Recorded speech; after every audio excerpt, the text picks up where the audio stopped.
चलिए शुरू करते हैं आज का सत्संग। सबका स्वागत है एक बार फिर से लाइव सत्संग में। और जिसको प्रश्न पूछना होगा मैं बीच बीच में मौका दूंगी, पूछ सकते हैं, शेयर कर सकते हैं और लास्ट में ध्यान करेंगे। और शुरू में ही ध्यान में ही बैठेंगे ताकि पूरा 1 घंटा ही ध्यान बंद हो जाए, ध्यान में ही बीते और सत्संग भी चलता रहे साथ साथ। तो इसीलिए 1 घंटा ध्यान सत्संग दोनों एक साथ। आंख बंद कर लें, हाथ जोड़ लें, अपनी आती जाती श्वास को देखेंगे।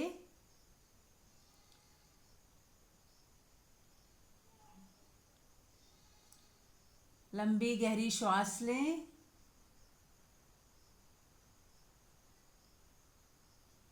और श्वास को रोक लें।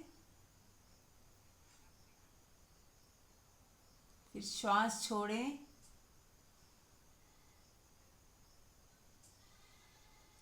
और रोक लें।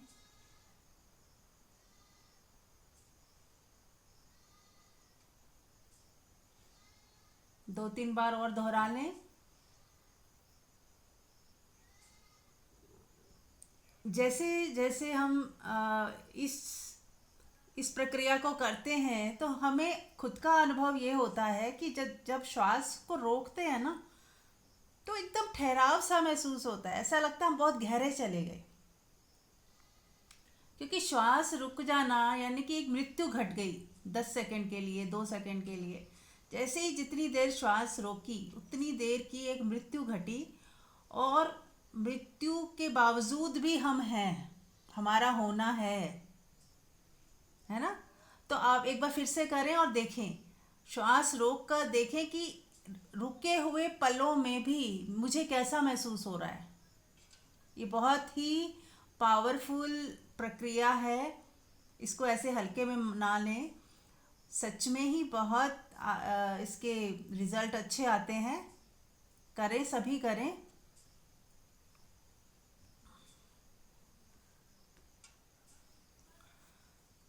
देखिए कैसा महसूस होता है जब श्वास रोक लेते हैं। तो हम कहाँ होते हैं, अपने आप को पहचाने कि हम कहाँ होते हैं। श्वास रुकता है तो मेरी स्थिति क्या होती है, देखिए जरा।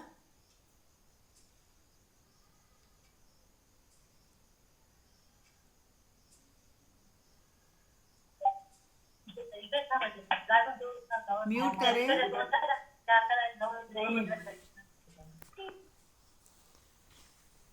Thank you. जैसे ही ज्वाइन करते हैं तुरंत म्यूट कर लिया करें।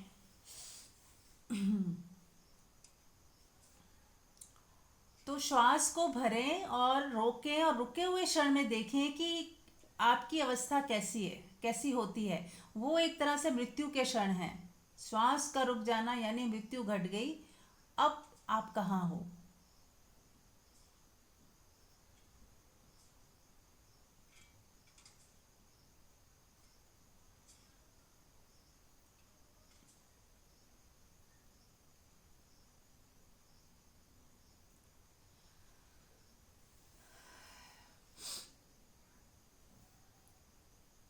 साधना जब हम करते हैं तो साधना का मतलब ही यही है कि मृत्यु की तैयारी, मृत्यु के बाद की तैयारी, या जीते जी ही हमें समझ आ जाए कि मृत्यु है क्या और मृत्यु के बाद कहाँ हम होने वाले हैं।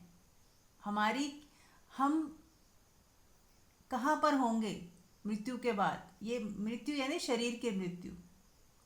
जब बॉडी गिर जाएगी, अलग हो जाएगी, तो हम कहाँ होंगे वो हम जीते जी महसूस कर पाएँ। तो मृत्यु का डर हमेशा के लिए ख़त्म हो जाएगा। आप देख पाओगे कि मृत्यु तो होती ही नहीं, ये तो बस बॉडी अलग हुई, बॉडी की मृत्यु हुई ऐसा तो कहा जा सकता है। पर क्या मैं भी मर गया, क्या मेरा होना भी खत्म हो गया। तो श्वासों के रुके हुए क्षण में आप पाओगे कि मैं तो फिर भी हूँ, मेरा होना तो अभी भी है। कई लोगों को आउट ऑफ बॉडी एक्सपीरियंस हो जाता है, तो भी वो देख पाते हैं कि अगर बॉडी हटी तो भी सूक्ष्म शरीर तो अभी भी है। और जिनको समाधि घट जाती है वो ये देखते हैं सूक्ष्म शरीर भी चला गया तो भी मैं हूँ। उसी को मोक्ष कहा जाता है, जब सूक्ष्म शरीर भी,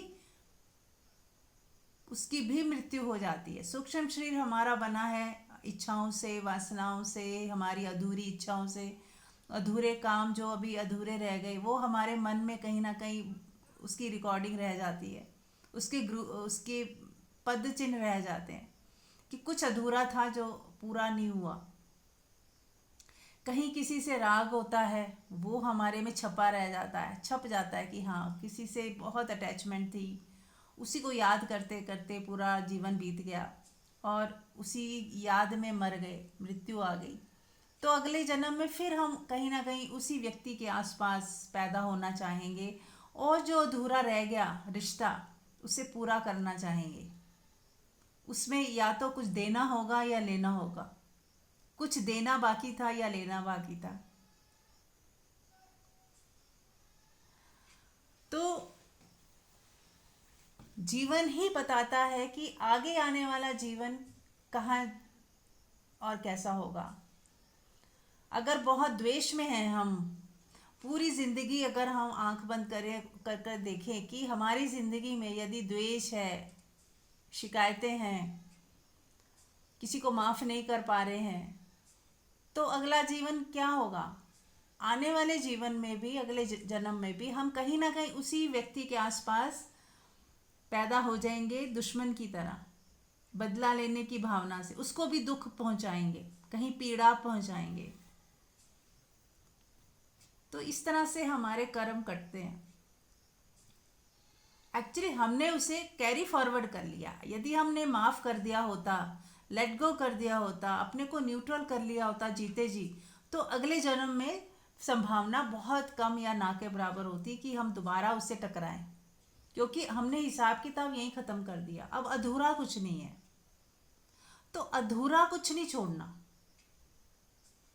ये समझिए हम खुद की तैयारी कर रहे हैं। हमें लगता है कैसे उसे भूल जाएं, कैसे माफ़ कर दें। उसमें हमारी ईगो बहुत स्ट्रांग होती है कि हाँ देखो मैं कितना प्यार करता हूँ किसी से कि मैं भूलता ही नहीं उसे, दिन रात उसे के याद कर रहा हूँ। तो हमारी ईगो बहुत स्ट्रांग होती है कि देखो मेरे जैसा प्यार करने वाला पैदा ही नहीं हुआ। कितनी अटैचमेंट है ना। उस अटैचमेंट को हम मोह प्रेम बोल देते हैं कि देखो मेरे जैसा प्रेम करने वाला पैदा नहीं हुआ, कि दिन रात मैं उसी को ही प्यार करता हूँ, उसी के बारे में सोचता हूँ, उसी के बारे में हम उसको भी दिखाते हैं सामने वाले को, देखो मैं तुम्हें कितना प्यार करता हूँ। और हम एक जाल में, जैसे मकड़ी अपने जाले में फंस जाती है, ऐसे हम भी अपने ही बनाए हुए जाले में फंस जाते हैं और फिर कई जन्म उसी को पूरा करने में हमारे निकल जाते हैं। एक रिश्ता निभाने और उसको न्यूट्रल, जब तक वो न्यूट्रल नहीं होगा, जब तक लेन देन हिसाब किताब पूरा नहीं हो जाएगा, हम सेटिस्फाइड नहीं हो जाएंगे कि हाँ अब ख़त्म हो गया, जो होना था, जो देन लेन था हो गया, अब मेरे को कोई शिकायत नहीं, अब मेरे को कोई चाहत नहीं, है ना। दो चीज़ों से आप अवेयर रहना, शिकायत और चाहत। यदि शिकायत अभी भी है, वो व्यक्ति सामने यदि आ जाए तो एकदम शिकायत उठती है, मन में कहीं इरिटेशन होती है, दुख होता है, तो अभी भी हिसाब किताब बाकी है, पूरा नहीं किया आपने, उसको न्यूट्रल करके नहीं छोड़ा, माफ़ नहीं किया, पूरी तरह से लेट गो नहीं किया। बहुत बार ऐसा होता है हम ऊपर ऊपर से माफ़ कर देते हैं, लेकिन बहुत गहराई में हम अभी भी उसे वही नफ़रत, वही घृणा कर रहे होते हैं। वो तब पता चलता है जब कोई सिचुएशन आती है और आप उससे वैसा व्यवहार नहीं कर पाते जैसा एक आम आदमी से करते हो। यानी कि अभी भी कुछ तो है ना, तभी हम उसको अच्छे से प्रेम नहीं कर पा रहे या उससे बात नहीं कर पा रहे, उसको कुछ देना था देने का मन नहीं कर रहा, उसको अच्छे से वेलकम करने का मन नहीं कर रहा, क्योंकि अभी भी भीतर कहीं कुछ गांठ है, कुछ तो ऐसा है जो रोक रहा है, खुल के उसके साथ व्यवहार नहीं करने दे रहा। तो हमें जड़ों तक जाना है, अपने अंदर की बहुत गहरी जड़ों में भी जो नफ़रत है, घृणा है, शिकायतें हैं, वहाँ तक सब कुछ डिलीट करना है, ताकि अगले जन्म में कुछ भी कैरी फॉरवर्ड ना हो, इस जन्म में भी ना हो और अगले जन्म में भी ना हो। ठीक है ना।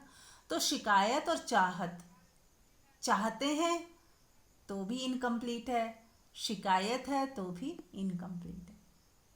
और शिकायत का बड़ा हुआ रूप है दुश्मनी हो या बदले की भावना, इतनी घृणा करना कि जो पूरा समय उसी के बारे में सोच रहे हैं। तो तो अब उससे क्या हो रहा है, हमारे ही अंदर ग्रूव्स बन रहे हैं, हमारे ही अंदर इम्प्रिंट्स गहरे होते जा रहे हैं। उसकी छवि इतनी गहरी हो गई कि अगले जन्म में भी वो छवि आ, मिटी नहीं, और उसकी वजह से वो दोबारा हम उसी के आसपास जन्म ले लेंगे। और जो इमोशंस हैं उसके प्रति नेगेटिव, उसकी वजह से उसके या तो दुश्मन हो जाएंगे या उसको नुकसान पहुंचाने की कोशिश करेंगे, कुछ ना कुछ उसके साथ फिर से लेन देन हिसाब किताब फिर खड़ा हो जाएगा। तो यदि हम सच में चाहते हैं जीवन मुक्त होना, तो फिर हमें क्या करना है, माफ़ करना है, लेट गो करना है। कितना ही किसी ने खराब किया है हमारे साथ, हमें उसको ज़ीरो करके भूल जाना है, ताकि हमारे अगले जन्म में वो दोबारा दोबारा हमसे ना टकराए, हमारे जीवन में फिर से ना वही सोल दोबारा ना मिले हमें। ठीक है। यस। तो कोई फीडबैक देना चाहेगा, श्वासों की प्रक्रिया करी, कुछ क्या महसूस हुआ, या कोई प्रश्न है तो प्रश्न कर सकते हैं।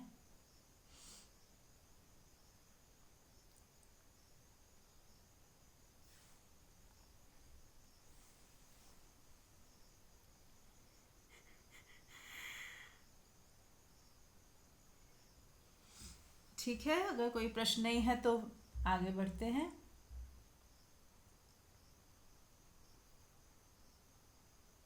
तो हमने ये सीखा कि माफ़ करना, लेट गो करना, भूल जाना बहुत ज़रूरी है, और क्लिंगिंगनेस ना रखें। आंख बंद करें सभी और देखें मेरा कहाँ कहाँ पकड़ है। क्लिंगिंगनेस मतलब पकड़। ये जीवन मुक्ति यदि चाहिए हमें, जीते जी मुक्त होना है, तो हर हाल में क्लिंगिंगनेस को छोड़ना है, पकड़ को छोड़ना है।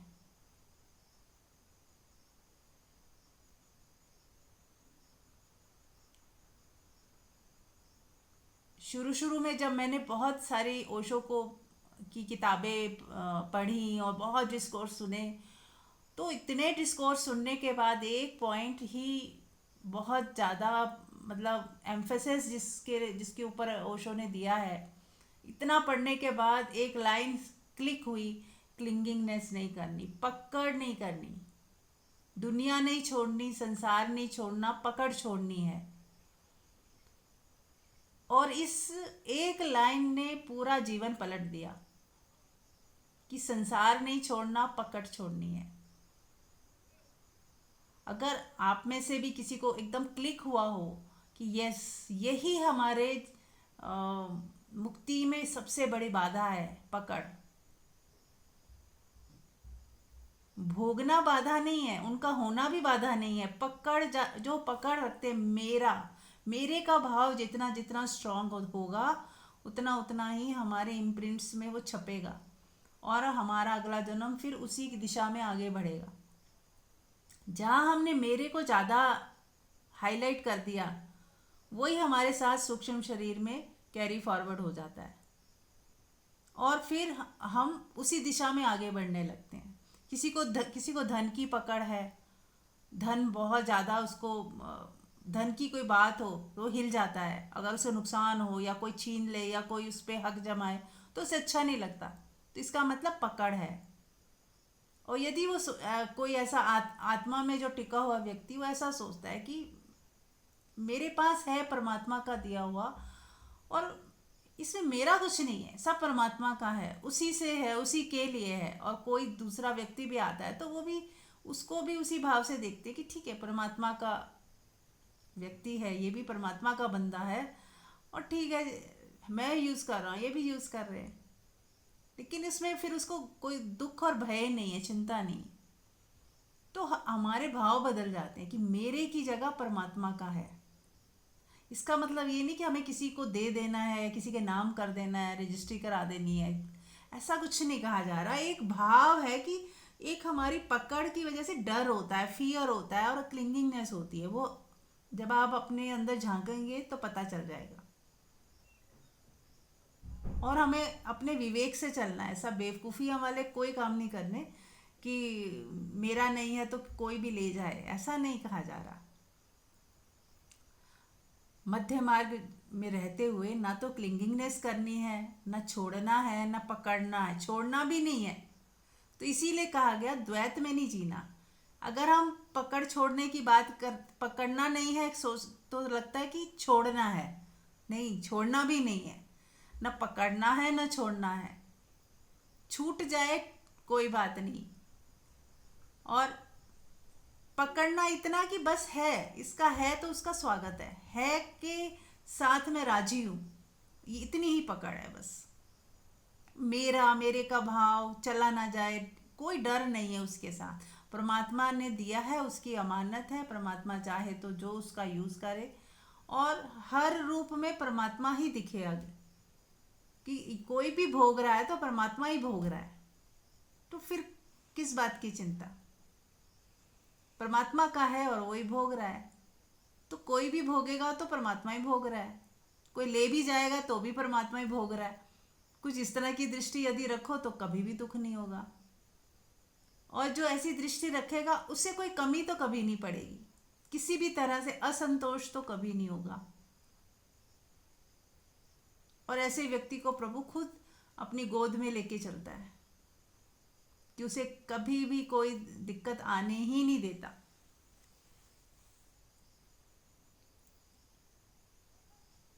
ठीक है ना? तो पकड़,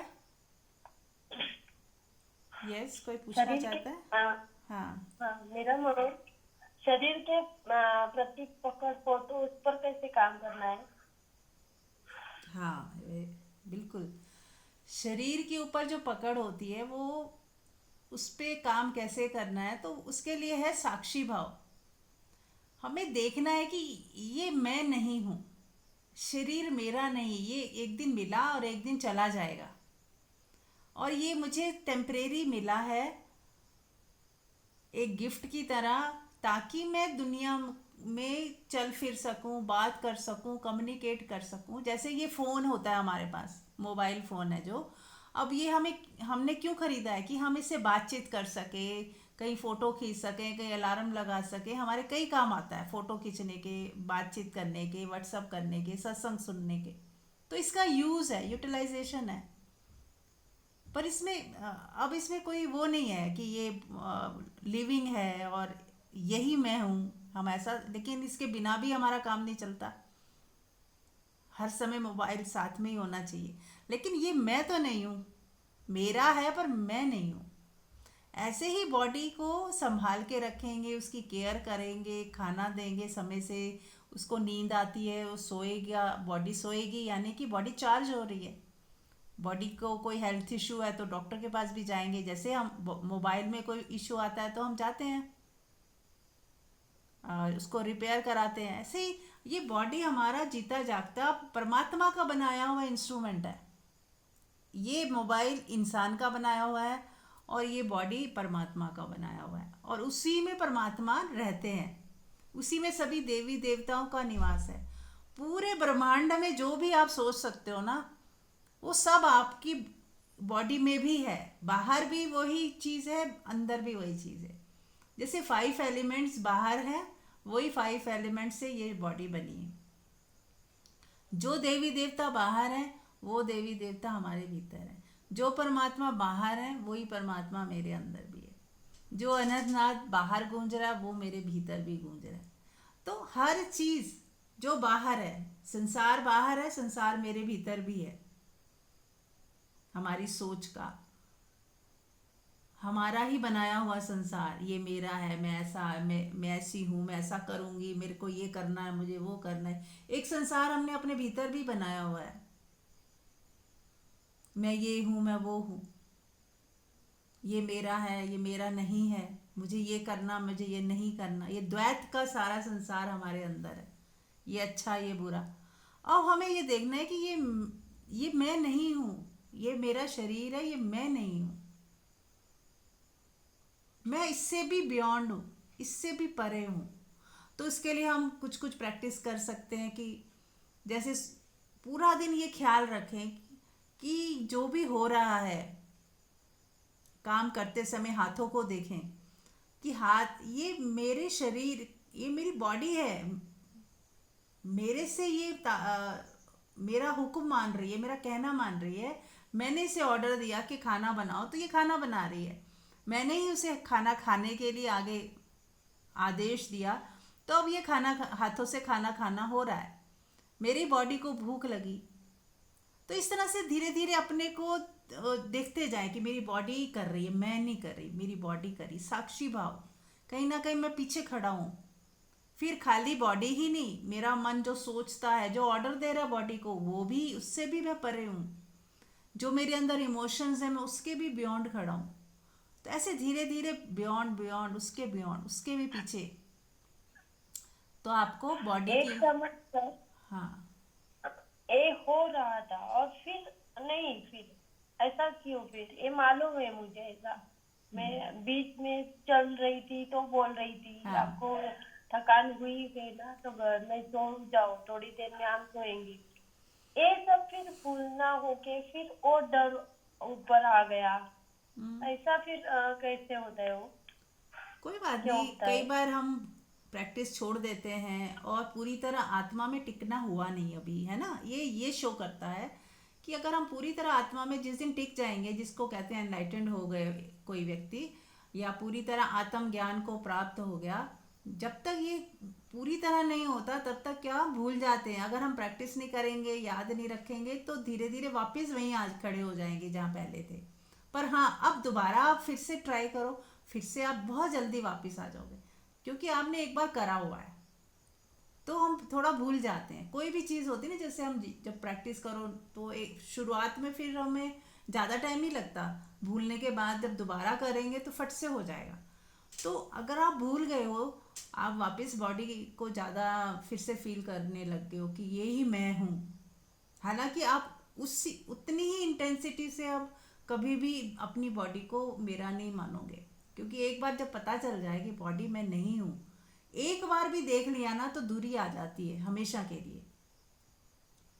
फिर भी जब बहुत बार भूल भी जाते हैं, पर फिर भी याद आ जाता है तुरंत। जब जैसे ही आपको अवेयरनेस आएगी, आपको याद आ जाएगा कि नहीं, ये मैं शरीर नहीं हूँ। हाँ, फिर भी जब तक ये बॉडी है, मेरा है, इसका दुख सुख भी मेरा है, मुझे महसूस होता है, दर्द महसूस होती है, फिर भी ये जानते रहो और प्रैक्टिस जारी रखो साक्षी भाव की कि ये मैं नहीं हूँ, ये मेरा नहीं है, मैं इससे अलग हूँ। तो उस ध्यान साधना करो, जितना साइलेंट सिटिंग करोगे, आप देख पाओगे कि मैं तो सिर्फ देख रही हूँ, मैं तो सिर्फ जान रही हूँ। देखने वाला कौन? अब ध्यान साधना किसके ऊपर करनी है? देखने वाले के ऊपर। कौन है जो देख रहा है? क्या दिख रहा है छोड़ दो, देख कौन रहा है, उसको फोकस करना है ध्यान में। तो आप धीरे धीरे अपने स्वरूप को जानना शुरू कर दोगे, और जिस दिन पूरी तरह जान लोगे, फिर आपको कोई भय नहीं वापस आने का। एक बार हमने आत्मा में छलांग लगा दी, फिर आपको कभी ये भूलेगा नहीं, ना आपको याद करना पड़ेगा। ठीक है। Thank you. Thank you. हाँ जी, और कोई कुछ शेयर करना चाहता है?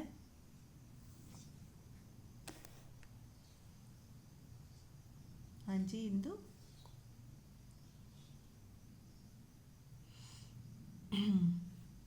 ठीक है, तो आगे बढ़ते हैं।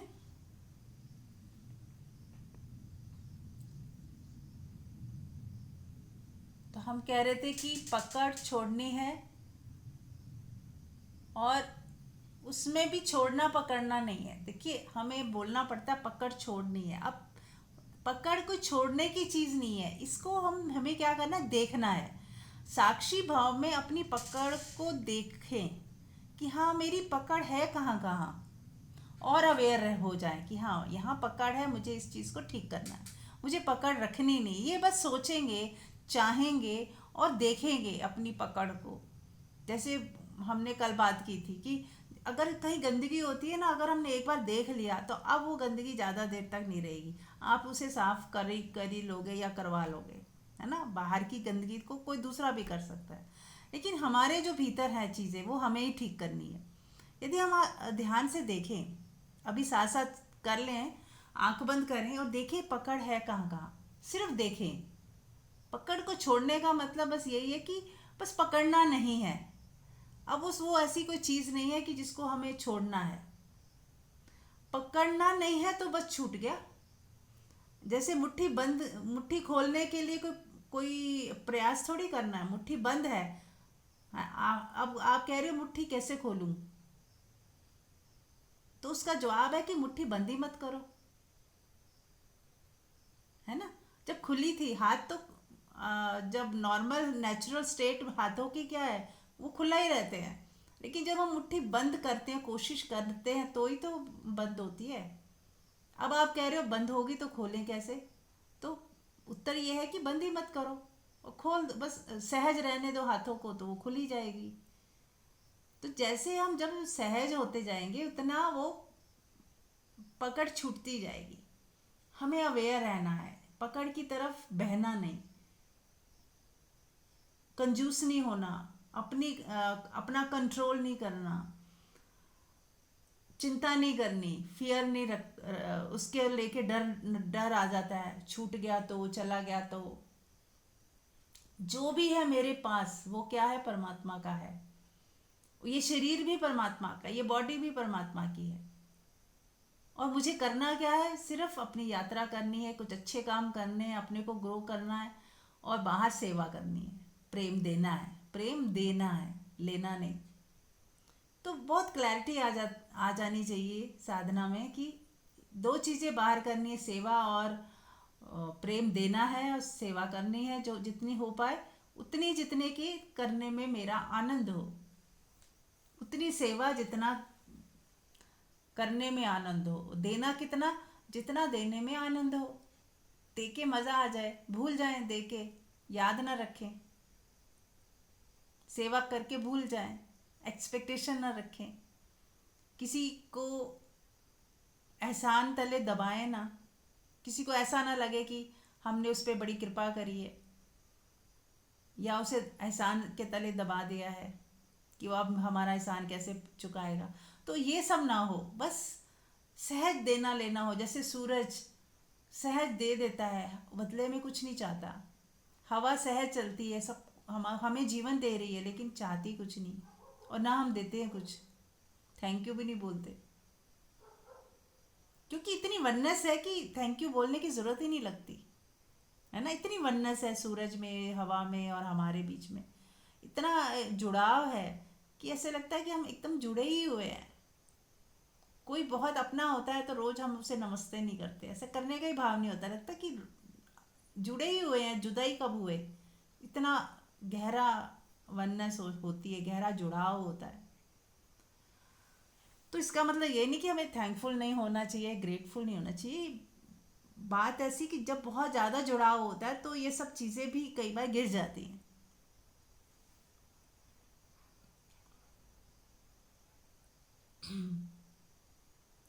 तो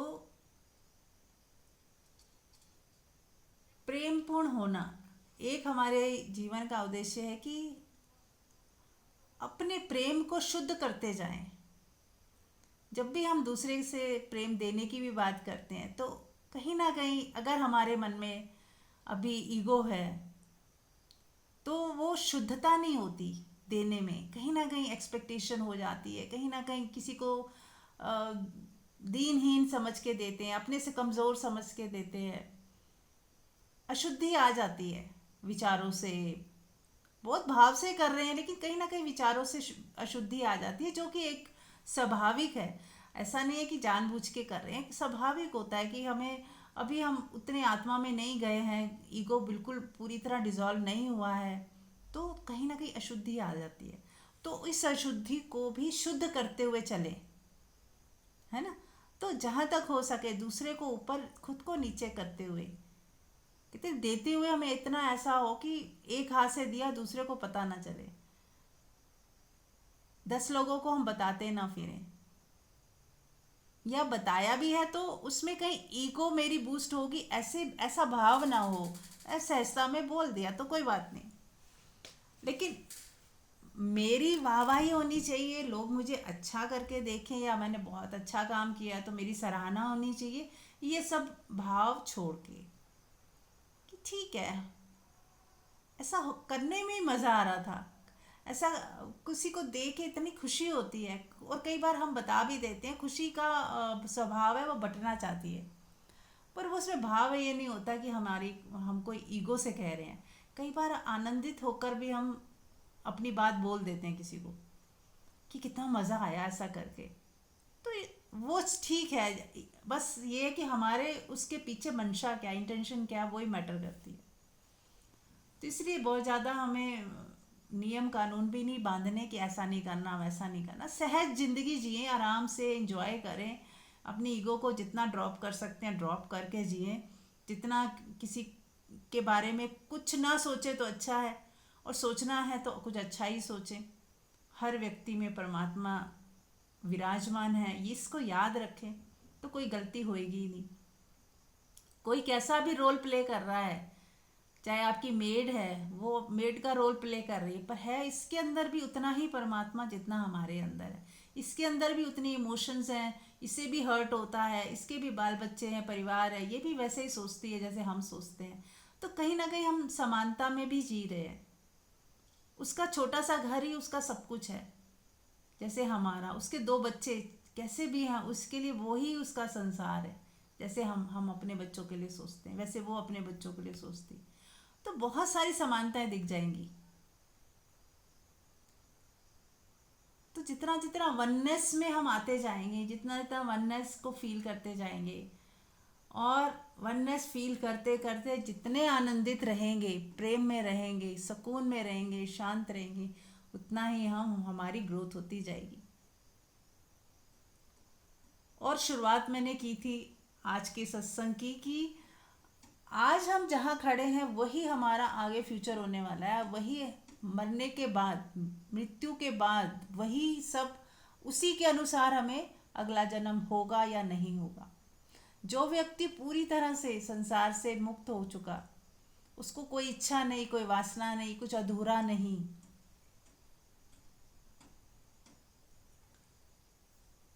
तो फिर उसको नेक्स्ट जन्म में आने की जरूरत ही नहीं है।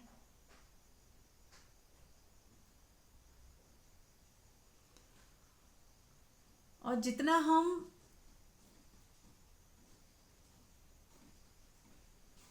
इच्छाओं में वासनाओं में फंसे रहेंगे, उतना ही हम अ, अगले जन्म के लिए तैयार होते रहेंगे। मंजू जी, आप थोड़ा कंटिन्यू करें, चाहे तो ध्यान करा दें, मेरे को थोड़ा सा काम आ रहा है। ठीक है, ठीक है, ठीक। तो ये जो बोल रही थी मीरा जी कि हमें जितना भी हो सके पकड़ नहीं रखनी। पकड़ नहीं रखने का एक हमें सबूत ये मिल जाता है, हमें देखना हो कि मेरी पकड़ है या नहीं है। तो अगर आपके अंदर किसी चीज को लेके डर आ रहा है, कि अगर डर का जो कारण है उसके पीछे कुछ भी खो जाने का भय है, तो कोई पर्सन हो, कोई अच्छी सिचुएशन हो, या हमारा कुछ भी सामान हो, मटेरियलिस्टिक चीजें हो, धन संपत्ति से रिलेटेड, पैसों की जो भी खरीदी जा सकती है, पैसा है, उसकी तरफ से अगर हमें चिंता पकड़े हुए है और हमें कोई डर है, तो हमारी पकड़ है वहां पर। तो इसलिए पकड़ को छोड़ना बहुत आसान है कि जब हमें पता है कि कुछ भी हमारे हाथ में नहीं है, तब कह देते हैं कि जो होना है वो तो होकर ही रहेगा। तो इस चीज को पक्का करें कि जो होना है वो तो होकर ही रहेगा। तो इसलिए हम उस चीज को लेके आज क्यों चिंता में जिए, आज क्यों डर में जिए। कोई ऐसा समय था जब मुझे भी चिंता और डर बहुत ज्यादा सताते थे और मैं हमेशा ही एक भविष्य को लेके डर में रहती थी। लेकिन सारा जीवन का जो एक्सपीरियंस था वो ये रहा कि जिन चीजों का भी डर था वैसा कुछ तो हुआ नहीं, और जिस चीज का कोई डर ही नहीं था वो हो भी गया। तो इसलिए जो होना था सो हो गया, और जो नहीं होना था सो नहीं हुआ। तो दोनों ही केस में हमारे चिंता करने से ना तो कुछ रुकना है ना कुछ होना है। तो इसलिए अपनी चिंता को छोड़ के प्रेजेंट मोमेंट में वर्तमान का आनंद ले सकें, हमेशा वर्तमान में रहें और हर मोमेंट को आनंद से जिएं। अगर कुछ भी नहीं कर रहे तो जब भी चिंता पकड़े फौरन अपने ध्यान को अपने श्वास पर ले आएं और सोचें कि जो श्वास चल रही है ये भी क्या कम है। ऐसे भी तो इस समय कुछ लोग होंगे जो हॉस्पिटल में हैं, वेंटिलेटर पे हैं, या उनको ऑक्सीजन मास्क लगे हुए हैं, उनको लंग्स की ऐसी प्रॉब्लम है कि उनको ब्रीथ करने में प्रॉब्लम आ रही है। सो मेनी रीजंस जिसकी वजह से वो स्ट्रगल कर रहे हैं। तो अपनी श्वास को ही आनंद से लेना शुरू कर दें। हर श्वास के साथ आपके अंदर एक धन्यवाद का भाव आए, अहोभाव आए कि थैंक्स गॉड, परमात्मा मेरी श्वासें चल रही हैं, मैं जीवित हूँ, मेरे परिवार के सभी सदस्य ठीक हैं। वो बेशक मेरे से दूर हैं, किसी के कुछ परिवार के लोग दूर रहते हैं तो कई बार हम उन्हें मिस करते हैं। तो मिस भी हम तब कर रहे हैं क्योंकि हमारे अंदर उनके प्रति मोह है, या हमें उनके लेके कोई चिंता पकड़ रही है। तो जो चिंता है वो हमारी वाइब्रेशंस को लो फ्रीक्वेंसी में ले आती है, और फिर चिंता वाले ही हमारे साथ इंसिडेंट्स ऐसे होने लगते हैं कि जिससे हमारी चिंता और बढ़ जाती है। अभी 20% है, वो 30 पे चली जाएगी, 30 से 40% पे चली जाएगी। तो वहीं की वहीं फुल स्टॉप करें और परमात्मा तू जाने, तो तेरी मर्जी जो हो वो होगा, मैं निश्चिंत होती हूँ। तो हमारा ऑटो जैसे ही हम निश्चिंत होते हैं, जैसे ही हम निर्भय होते हैं, हमारा कनेक्शन परमात्मा से बन जाता है। हमें समर्पण करना नहीं पड़ता, उस दशा का नाम ही समर्पण है। जो एफर्ट से किया जाए वो समर्पण नहीं है, वो सिर्फ मन को समझाने वाली बात है। समर्पण है कि जब हमारे अंदर निश्चिंतता ऑटोमेटिकली आ गई है। जैसे एक छोटा बच्चा होता है, वो अपनी माँ की गोद में निश्चिंत होता है, वो डर में नहीं बैठा होता कि कहीं मेरी माँ मुझे गिरा तो नहीं देगी। वो पूरा विश्वास करता है। या जैसे हम कहीं ट्रैवल करते हैं तो हम जिस भी गाड़ी में बैठे हैं, ट्रेन में या फ्लाइट में, टू व्हीलर पे, किसी भी चीज ट्रांसपोर्ट पे हैं, तो उसको जो भी चला रहा होता है हम निश्चिंत होके बैठते हैं। फोन पे बात करते हैं अपना, चाहे किसी से बात कर रहे हैं, हम इस चिंता में अगर बैठेंगे कि हम गिर तो नहीं जाएंगे, एक्सीडेंट तो नहीं हो जाएगा, तो हम अपनी जर्नी का मजा ही खराब कर देंगे। तो हम उस पर ट्रस्ट करते हैं जो भी ड्राइव कर रहा होता है। तो हमारी भी गाड़ी जीवन है जो उसे कोई ड्राइव कर रहा है, और उस पर हम पूर्ण भरोसा करें। अगर हमें वो दिखाई नहीं देता, लेकिन सबूत तो मिलते ही रहते हैं हमारे जीवन में। कितनी बार ऐसे हुआ था कि जब कुछ ऐसे लगा कि आज कुछ गड़बड़ ना हो जाए, कुछ ऐसा ना हो जाए, लेकिन फिर भी हमें संभाल लिया गया। और अगर हम किसी सिचुएशन में डाले भी गए टफ में, तो वो टफ सिचुएशन हमें कुछ सिखाने के लिए ही थी। उससे वो भी चली गई, वो भी पार हो गई एक दिन। तो यहाँ पे चिंता करने जैसा कुछ है नहीं, और सभी के लिए अपने अपने को इंक्लूड करके बस मंगल भाव करें, परमात्मा सबका कल्याण हो। जब भी मैं अपनी बात करूं, जब भी मेरे को अपने बच्चों के प्रति मंगल भाव में करती हूँ कि उनका मंगल हो, उनका कल्याण हो, वो परमात्मा की तरफ जाएं, तो मुझे ऐसे लगता है कि जैसे मैं एक माँ हूँ, मेरे वाला हृदय है अपने बच्चों के लिए कि वो खुश रहें, वो जहाँ पे भी रहें सुखी रहें, उनकी ग्रोथ हो। वो निश्चिंतता में जिए। तो तुरंत मेरे अंदर आता है, और भी माएँ हैं जितनी भी संसार में, वो भी अपने बच्चों के प्रति ऐसे ही भावुक हैं, उनके भी इमोशंस हैं। तो मेरे अंदर स्वतः ही एक भाव सभी के लिए आ जाता है कि सभी का मंगल हो, सभी का कल्याण हो, सभी स्वस्थ हो, सभी का स्पिरिचुअलिटी में रुझान हो जाए, इस तरफ वो मुड़े, परमात्मा की तरफ मुड़े। अगर मेरे परिवार में मेरे बच्चों के ऊपर कुछ ऐसा भी आता है कि जिसमें वो स्टक हो गए हैं, या कोई सिचुएशन उनके साथ ऐसी आई हुई है चैलेंजिंग, तो भी मैं निश्चिंत रह के उनके लिए यही कहती हूँ कि ये सिचुएशन जो आई है, इससे ये कुछ सीखें, लर्निंग मिले। चैलेंजेस आने कोई बुरी बात नहीं है, लेकिन हमें चैलेंजेस से सीखना होता है। तो अपने लिए भी और हम औरों के लिए भी, अपने लव्ड वन के लिए, जिनको हम नहीं जानते, सभी हमारे लव्ड वन है, तो सभी के लिए यही मंगल भाव हो कि ये इससे कुछ सीखें, और वो जो सीखें उनको हमेशा के लिए उस सिचुएशन से ही नहीं निकालेगा, आने वाली सिचुएशन से भी निकाल देगा। तो हमारा यही भाव समर्पण है। समर्पण कुछ प्रयास से लाया नहीं जाता। जैसे हम देखें तो एक बच्चा जब होता है तो माँ के अंदर स्वतः ही उसके प्रति प्रेम होता है। अगर प्रेम ना हो तो वो बच्चे के लिए इतनी जान नहीं देगी, इतनी जी जान से पालती है, अपने सारे सुखों को छोड़ देती है उसके सुख के लिए। तो ऐसे ही वो मंगल भाव सबके प्रति हो जाए। जितना हमारा मंगल भाव सबके प्रति होगा, जितना हमारा मतलब प्रेम को उसे लाना नहीं पड़ता, प्रेम का उसे अनुभव होने लगता है। तो ऐसे ही हमें हमारी निश्चिंतता बताती है कि हमारा समर्पण हो गया है, परमात्मा पे विश्वास हो गया है, भरोसा आ गया है। कितनी मुसीबतों से उसने हमें निकाला है, कितने गड्ढों से उसने हमें निकाला है, और सारी जितनी भी लाइफ में समस्याएं थी उस अब सब एक वरदान सी लगती हैं कि उन सबके बाद ही तो हमारी खिलावट हुई है। जैसे एक कमल होता है, निकलता वो कीचड़ से है, उसकी जड़ें कीचड़ में होती हैं, लेकिन वो कीचड़ को पार करके ऊपर उठ जाता है। तो जीवन में जितनी भी समस्याएं हैं, समस्याएं कीचड़ की तरह से हैं, और वहीं से ही निकल के व्यक्ति का जो व्यक्तित्व है वो बनता है, निखार आता है उसके अंदर। कमल की तरह वो कमलवत, जैसे कहते हैं ना कि कमलवत हो जाओ, संसार में रह के कमलवत हो जाओ, यानी कि कीचड़ में होके भी कीचड़ से पार है।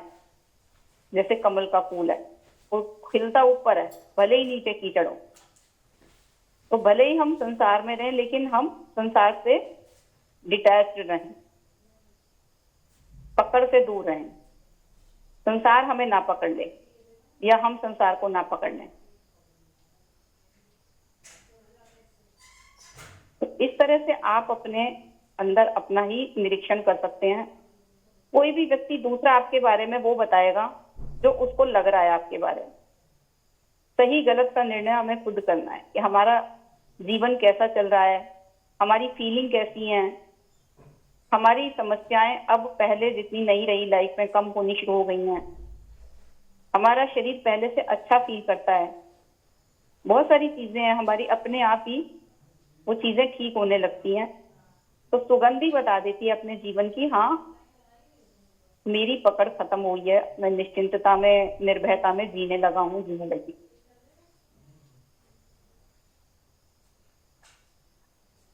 हाँ, आप लोगों को किसी को कुछ बोलना है, कुछ फीडबैक, कोई बात?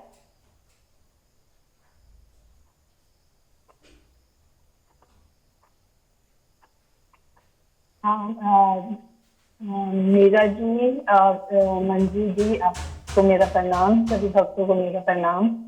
बिल्कुल, आज बहुत अच्छा विषय चला कि पहला तो मीरा जी ने बताया था कि हमें जो हमारी इच्छा और हमारी चाहत और हमारी शिकायत, जो कि हमारे जीवन में बहुत बड़ी बाधा है, और मेन है कि हम इस भौतिक संसार में हम बस अपनी इच्छाओं की पूर्ति करने में लगे रहते हैं, और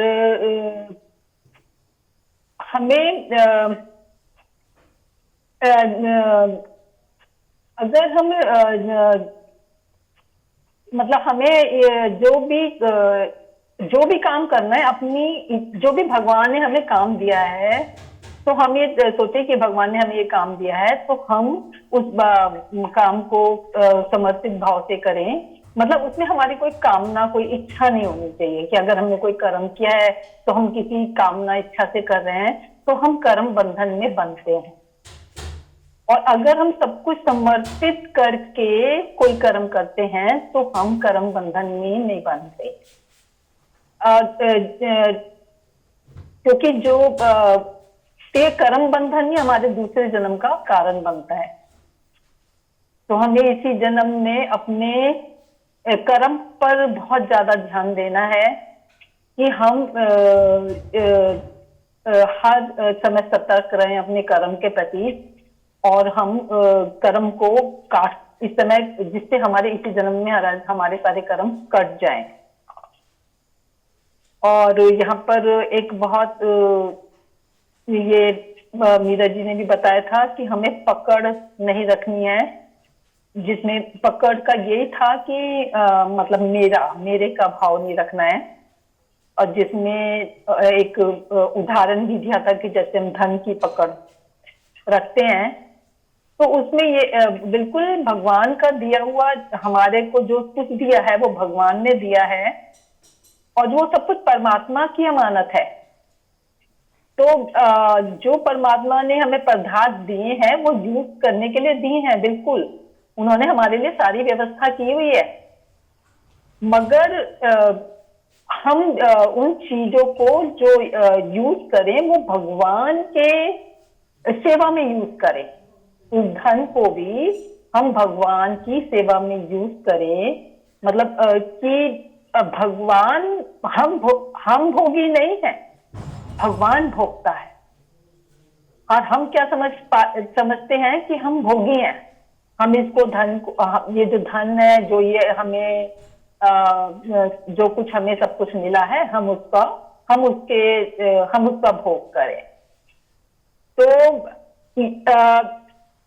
बिल्कुल इसमें हमें हमारे को सबसे, मतलब हमारे को सबसे जरूरी है कि हम ऐसा आचरण, शुद्ध आचरण हमें खुद को करना है कि हमारा दुश्मन भी कहे कि भाई आप प्रेम के काबिल हो।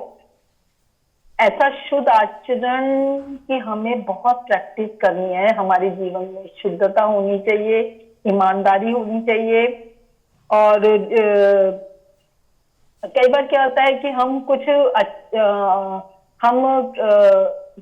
अच्छा कार्य कर रहे होते हैं, उसके बाद भी हमारे मन के अंदर कोई एक अशुद्धता भी आ जाती है। तो उसी समय एक भगवान ने लिखा हुआ भी है भगवत गीता में कि आप बोलो हरिओम तत्सत, तत्सत, हरिओम तत्सत, कि सब कुछ भगवान को अर्पण कर दो। कि तुम्हारा अच्छा बुरा सब कर्म अगर आप भगवान को अर्पण करते हुए चलते हो तो आप कर्म के बंधन में नहीं बंधते।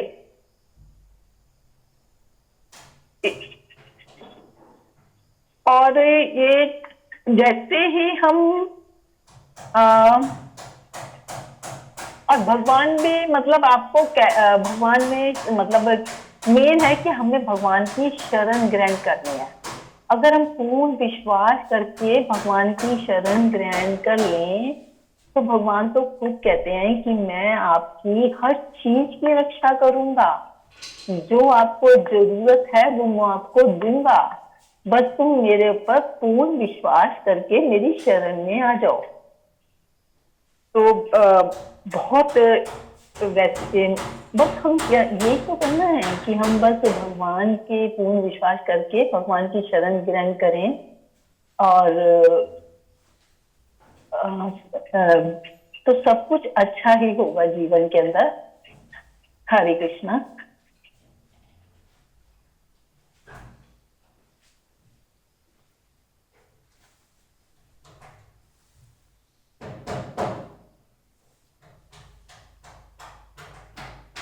बहुत सुंदर, बहुत ही अच्छा आपने समझा।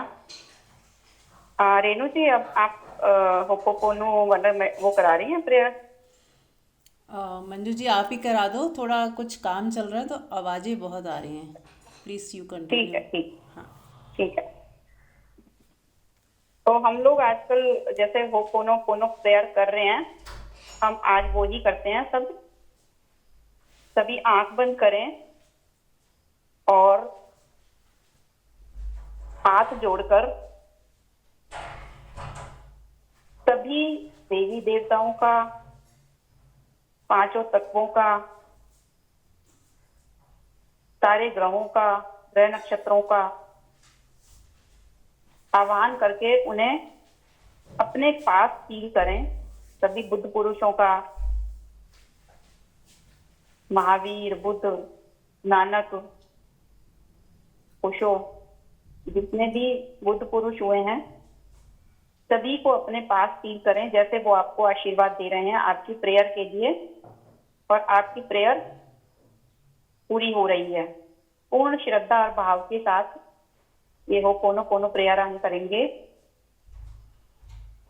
हाथ जोड़ के पहले सभी जितने भी हमने आज तक कर्म किए हैं, जिनकी वजह से हमने जो भी इस जीवन में दुख उठाया है और उठा रहे हैं, तो हमारे कुछ कर्मों में से हमसे कुछ ऊपर नीचे हो गया है, जिसका फल हमारे सामने इस तरह से आया है, चाहे वो कुछ जान के हुए हैं या अनजाने में हुए हैं। तो सभी से आप क्षमा मांगे, फॉरगिवनेस मांगे। आई एम सॉरी मैं बोल रही हूँ, आप अपने अंदर ही अंदर बोलें, मन ही मन में। I am sorry, please forgive me, thank you, I love you. I am sorry, please forgive me, thank you, I love you. I am sorry, please forgive me, thank you, I love you.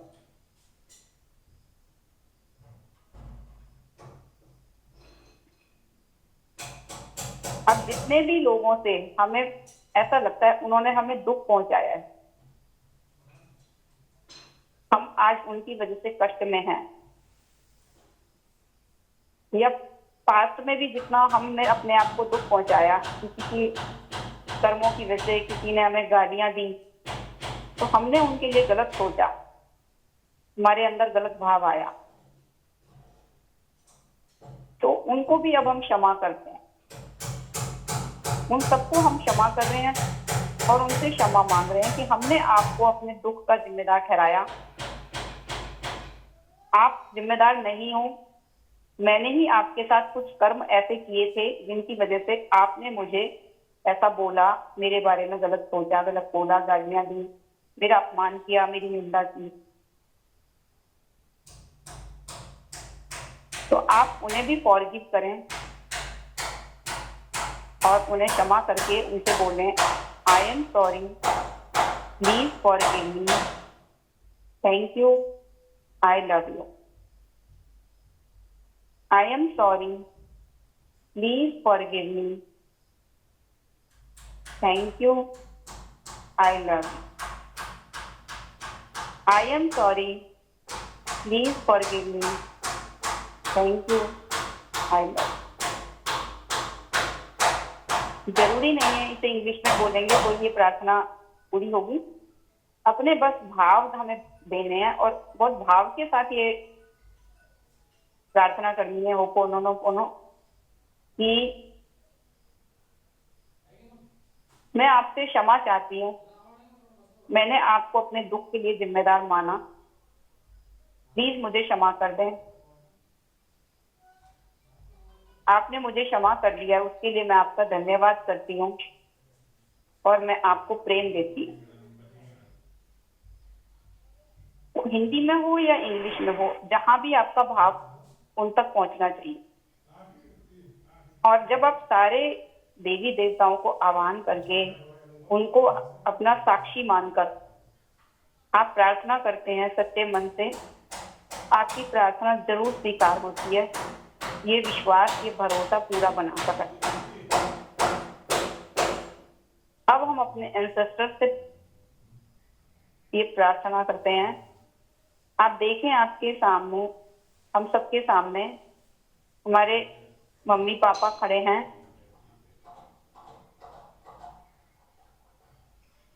और mother के पीछे उनके mummy papa, ऐसे लंबी line है। और एक तरफ फादर है तो फादर के पीछे उनके पेरेंट्स, फिर उनके पीछे उनके पेरेंट्स की लंबी लाइन है। और जो भी रिश्ते नाते हमारे आज नहीं हैं, उन सबको अपने सामने देखकर जो भी आपको उनसे बोलना है बोलें, मनी मनी। और फिर अपनी ये प्रार्थना उनसे बोलें, मुझे क्षमा करें, मैंने अपने दुख का जिम्मेदार आपको माना, मुझसे भूल हुई है, प्लीज मुझे क्षमा करें। आपने मुझे क्षमा किया, उसके लिए मैं आपका धन्यवाद करती हूँ, थैंक यू बोलती हूँ। और मैं आपको अपना प्रेम देती हूँ। एक ही एनर्जी से सभी का फॉर्मेशन हुआ है, सभी एक नूर से उपजे हैं, तो कुछ अलग नहीं है। सिर्फ मन से हम माफी मांग रहे हैं, एक मन से दूसरे मन के तक हमारी पहुंच जाए, क्योंकि मन भी हम ही हैं, हम कुछ अलग थलग नहीं है।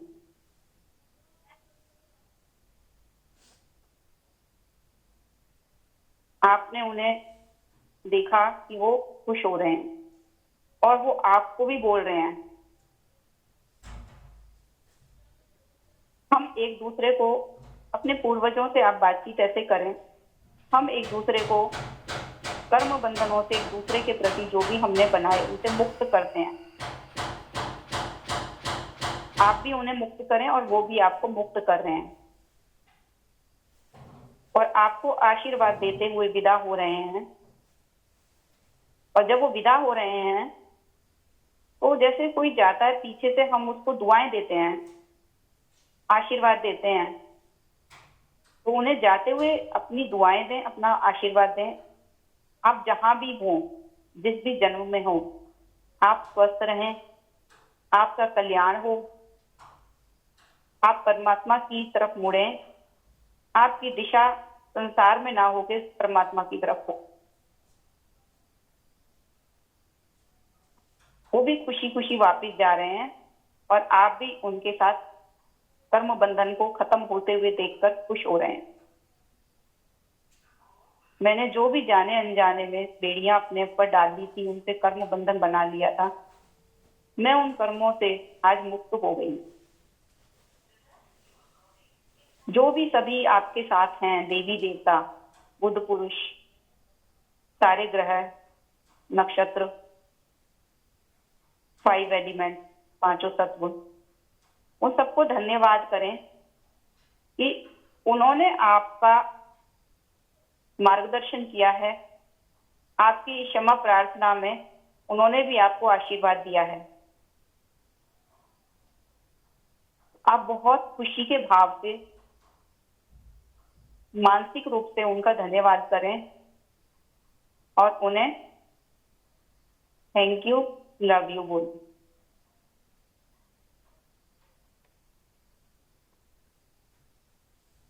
आप ऐसा फील करें, आपके चारों तरफ जैसे एक घेरा ऐसा बन गया है दिव्य ऊर्जा का, परमात्मीय शक्ति का, दिव्य शक्ति का। इतना को पावरफुल एक सर्कल है, ऑरा है आपका, कि जिसमें आप बहुत आनंदित हैं, बहुत शांत हैं, सुकून में हैं, चैन में हैं। जैसे आपका सारा मैल उतर गया, आपका सारा बोझ उतर गया कर्मों का, और आप बिल्कुल निर्भर फील कर रहे हैं।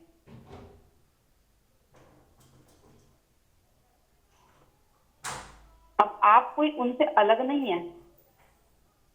वो दिव्यता जब हमारे अंदर भी है तो हम भी तो देवी देवता के समान ही हो जाते हैं।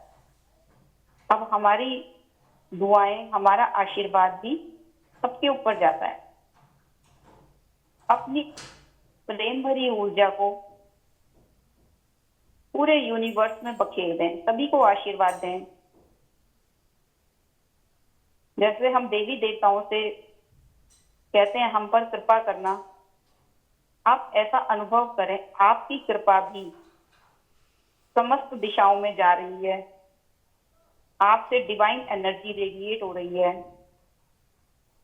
आपका अनकंडीशनल लव पूरे यूनिवर्स में जा रहा है। आप एक वेसल हैं प्रेम का, लव का, अनकंडीशनल लव का, डिवाइन एनर्जी का, जो कि आपसे रेडिएट हो रही है, आपके पूरे घर में फैल रही है, कॉलोनी में फैल रही है, आपके शहर में फैल रही है, आपके देश में फैल रही है, पूरे विश्व में फैल रही है, पूरे यूनिवर्स में जा रही है, पेड़ पौधों पे, पशु पक्षियों पे, सभी दुखी इंसानों पे जिनके साथ कोई त्रासदी हुई है, कोई नेचुरल कैलेमिटीज आई हैं, उनके परिवारों के लिए हमारा आशीर्वाद, हमारा मंगल भाव अपने आप पहुंच रहा है। आप अपने दोनों हाथों को जोड़े जोड़े सभी के लिए मंगल भाव से भरे हुए ओम, अपने मन ही मन बोले ओम सर्व मंगलम। ओम है आत्मा, जो अनाहत नाद है, जिसे हम आत्मा बोले, ओम बोले, परमात्मा बोले। वह तत्व जो सब जगह मौजूद है, अंदर भी और बाहर भी, वो सभी का मंगल कर रहा है। सर्व मंगल, सभी का मंगल हो। धरती का, पूरी धरती का मंगल हो, आकाश का मंगल हो, सूर्य चंद्र तारों का, ग्रह नक्षत्रों का मंगल हो। उनसे जो भी कुछ हमें मिलता है और सारी धरती पे जीव जंतु, पेड़ पौधे, पशु पक्षी, मनुष्य, सभी उनकी छत्र छाया में हैं, इसलिए उनका भी मंगल हो और सभी का मंगल। ओम सर्व मंगला, ओम सर्व मंगला, ओम सर्व मंगल।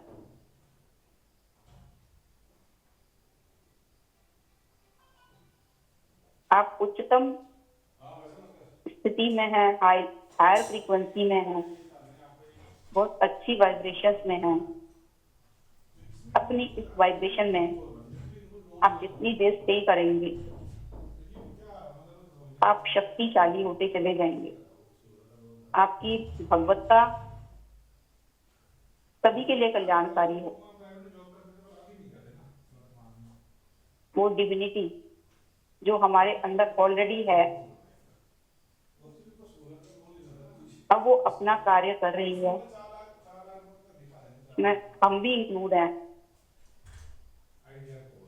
धरती पे हम भी हैं।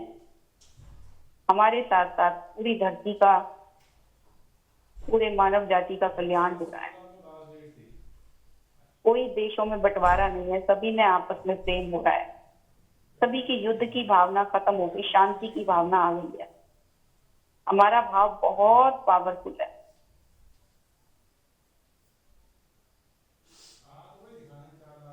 भाव का ही प्रभाव है।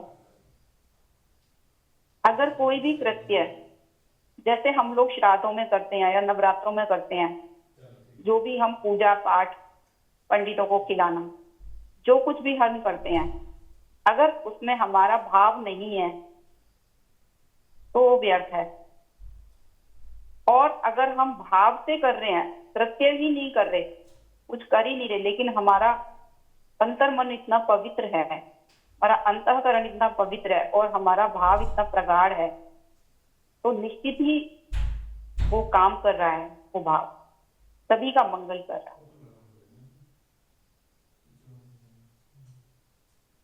आप स्वयं वो डिवाइन एनर्जी हैं, दिव्य ऊर्जा हैं। आप ही प्रेम हैं, आप ही आनंद हैं, आप ही सुकून है, अपना सुकून है। तो फील करते रहें, इस सुकून को फील करते रहें। अगर आपको सुकून मिल रहा है तो आप समझिए कि आप इस समय परम अवस्था में हैं।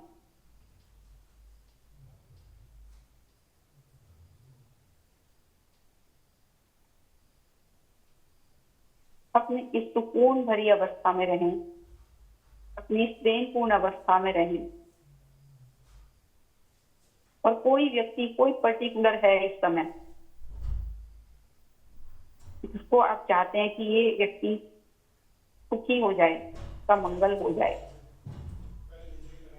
उसको इस समय पूरा का पूरा भाव दें। जैसे सूरज की किरणें एक लेंस लगा देने से एक पेपर को जला तक देती है। मतलब एकता में इतना बल होता है। आप बिल्कुल एकाग्रता के साथ उसको अपना मंगल भाव प्रेषित कर रहे हैं, तो उसका मंगल होना निश्चित ही है।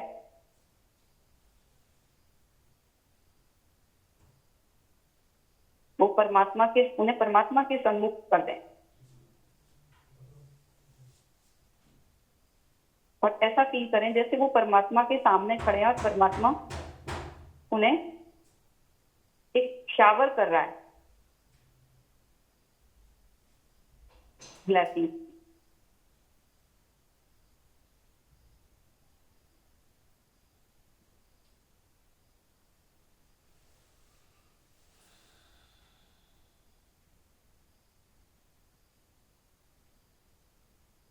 अपनी इस दिव्यता में, अपनी भव्यता में, सुकून में, आनंद में, शांति में बने रहें जितना जिसके पास समय है।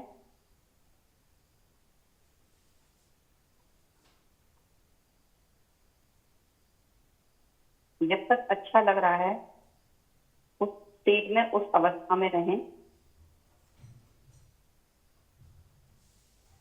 और बांटते रहें बिना सोचे कि कौन है, कैसा है। बस बांटते रहें, अपने प्रेम को बांटते।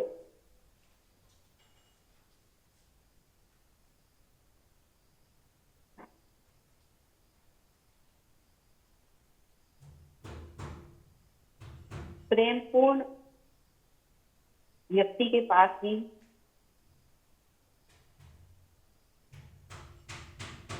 सारे आशीर्वाद यूनिवर्स से, सारी ग्रेस बरसने लगती है। जो बांटना जानता है वो भरता चला जाता है। अपनी स्माइल से, अपनी मधुर वाणी से, अपने अच्छे व्यवहार से,